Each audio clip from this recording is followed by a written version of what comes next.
Hello and welcome. This is an introduction to Visual Basic using Visual Basic.net.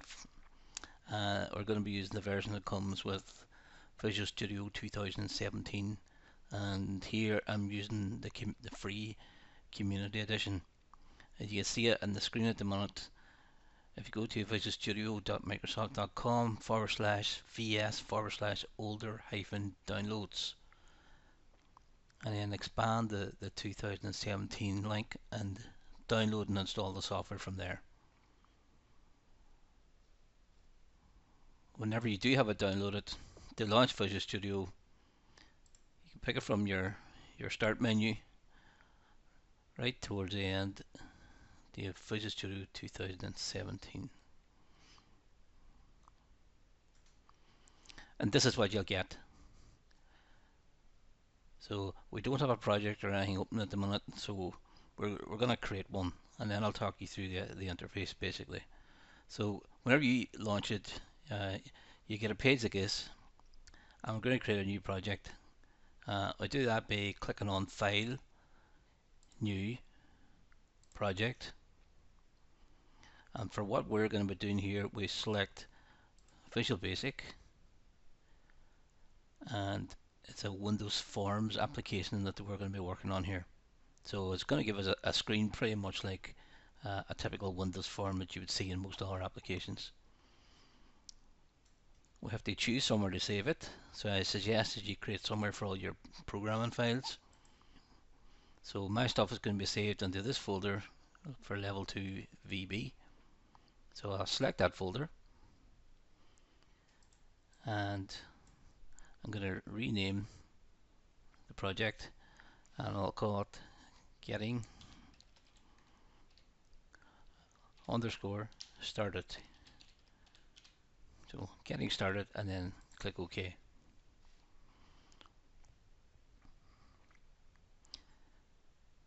Shouldn't take more than a few seconds, and you'll end up being presented with the screen something like this one here.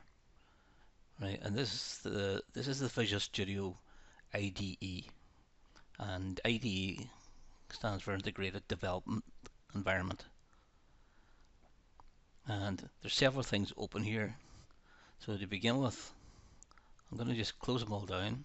So I just click X on anything that's currently open.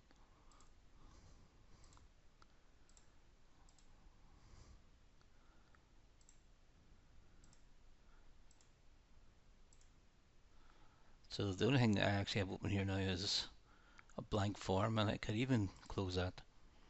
So you might find yourself even starting with nothing on your screen but this. So there's a few things that we definitely do want to have on screen. Okay. And from the view menu we can find most of what we're looking for. So if we click on view, first thing I want is this Solution Explorer. So if I click on Solution Explorer, and it's gone to the last place it was here, which is over on the right hand side. The yellow part of Solution Explorer, I can click at and drag around and basically put it anywhere on the screen that I want. You'll notice there as I drag it, we get these docking points. There's one to the top. If I want to dock it to the bottom, I highlight them, hover the mouse over that, dock it to the left, to the right, and so on. So I normally would dock this to the right. I see a lot of VB programmers initially would have had it docked to the left, because one of the most popular VB6, most popular versions in the past, would have had it docked to the left. We will be working a lot with what we call properties. So properties window is the next one I'm going to turn on. Again, we can move that around to wherever we want, and typically you'll find it being docked as part of the stuff in this right hand side, and I'm going to dock it to the bottom of the one containing Solution Explorer, so that both of them are sharing that one column on the right hand side. And the last one I'll do for now is under view, toolbox, and the toolbox here, it gives me a list of all the tools that I can use on a form, and we'll not see them until we have an actual form in design mode on screen. So by default now we have a form called Form 1. So if I double click on that, that opens it up again. So closed, open, and you can see now that it's open, I'm getting a list of all these controls down along the left hand side, and I can minimize them, and you can see some categorized versions here. So some of the most common ones are here: container type controls, menus and toolbars. So you can get them on the various categories, but if you keep all Windows Forms ones open, you get to see them all. You might find that the pin hasn't been checked here. That little pin in the middle there is for auto hide. So if I click on that, it's still open, so I don't have to go up to view. I just need to click on it, and I can take something from it, and then it'll auto hide again.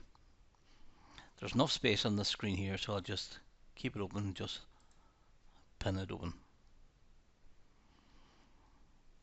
So I've created this new project, and this is usually what I end up seeing whenever it's finished loading. Possibly with an output window here, but it will create an output window whenever it needs it.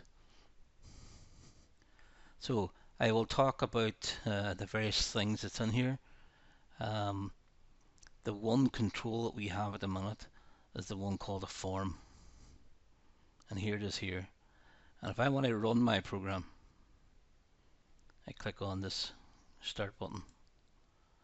Alternative is to press the F5 key, and you can see that it does produce other buttons or other windows along the bottom.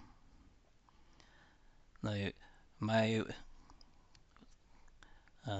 my form has opened up on a second screen that I have here, so I will stop it run again, and if I look at the properties down the right hand side here, you can see that I'm seeing the properties for this Form 1. So this thing's called Form 1, and if I scroll down, one of the properties is the start position. In other words, where the window should start when I run it, and it's set to a default location at the minute. And because my other monitor that I'm working with here is the default monitor, it's now gone over to that.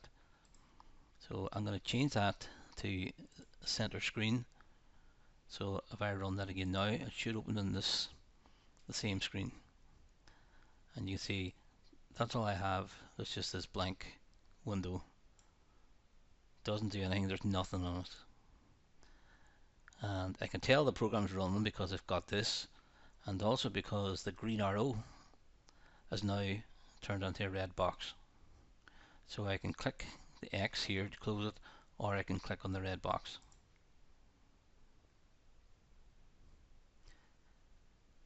I'm going to play around with some of the controls here just to show you what the kind of things we can do with them. So at this stage we'll be messing around with controls and doing very little programming for now.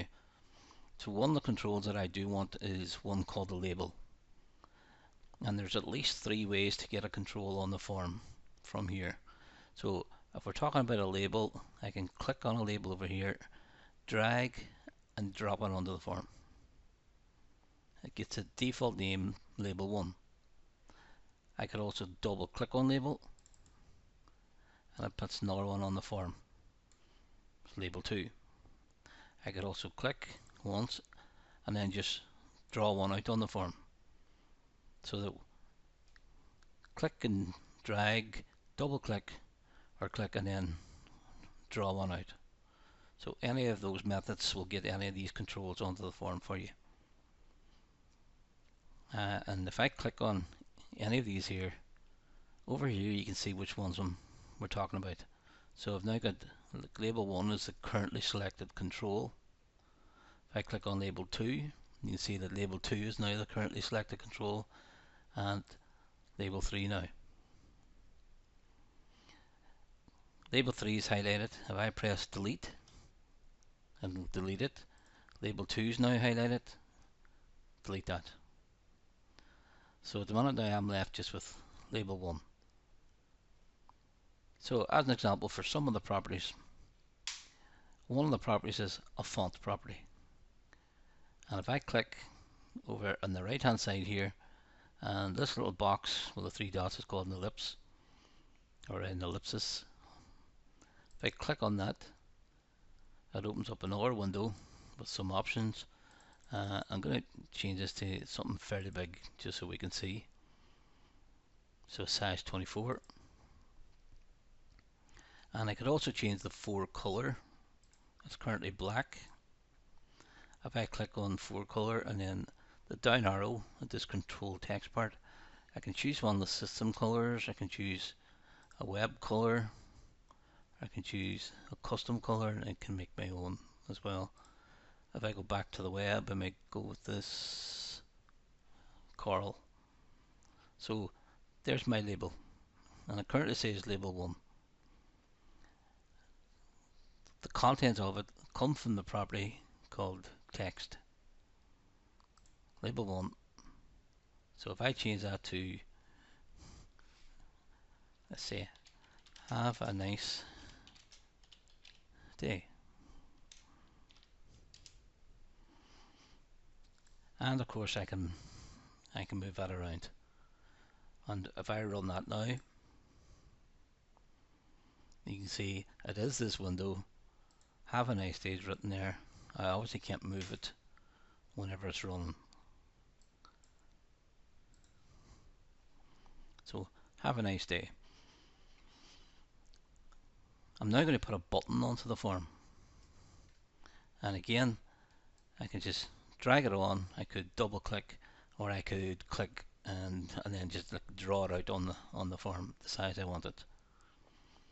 So the button is currently called button 1. The text also says button 1. I'm going to change the text to click me, and I will change the font on that as well to around about size 12. I'm not going to change the font type, and I can just drag to make that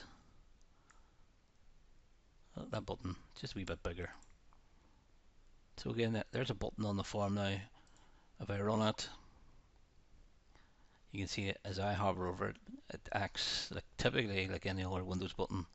So I know that I'm over the top of it. If I click on it, you can see with the color flick it's registering that there is a click, but it obviously doesn't do anything. We haven't told it what to do, right? So there's nothing for it to do. And the only thing we've done so far now is we have the form, and the form is currently selected. I can see it from over here, form 1. We have a label called label 1, and we have a button called button 1. So let's say that whenever we run this program and click on the button, I want to change this text to something else. Well, the way we do that is we need to get into the code, and the F7 button will take us into the code window where we can put our own code to make whatever changes that we want and put them in there. Another way is from form 1, I can double click, I can just expand that and then double click on that little code option. Again, you can see there's only 2 lines of code here. This public class, form 1 and end class. We'll not get into those here at the minute. We're just going to work on our own routines, and I want a routine for whenever the user clicks on this button. If you double click on this button now, design time, it takes us back into the code that we were in there just a minute ago, public class, form 1, end class, but it's pre-built this subroutine for us, and that subroutine, it's known as an event handler. The event being that the button was clicked. So this is what should happen whenever the button is clicked. So it will come in here, it will run whatever code then is in between this private sub and end sub. So let's say I want to change the text that's in the label. Well, if I go back, note that the label is called label 1 and that the text property currently says have a nice day. Well, in here I could say tick label 1, and if I press the dot and start typing T for text, because it's the text property I want, and whenever it's highlighted, press the tab key, or you could do the full typing yourself. So I want to say label 1 dot text is equal to, and I'm going to change the text on it. So inside quotes are going to tell it to make it equal to, let's say, goodbye.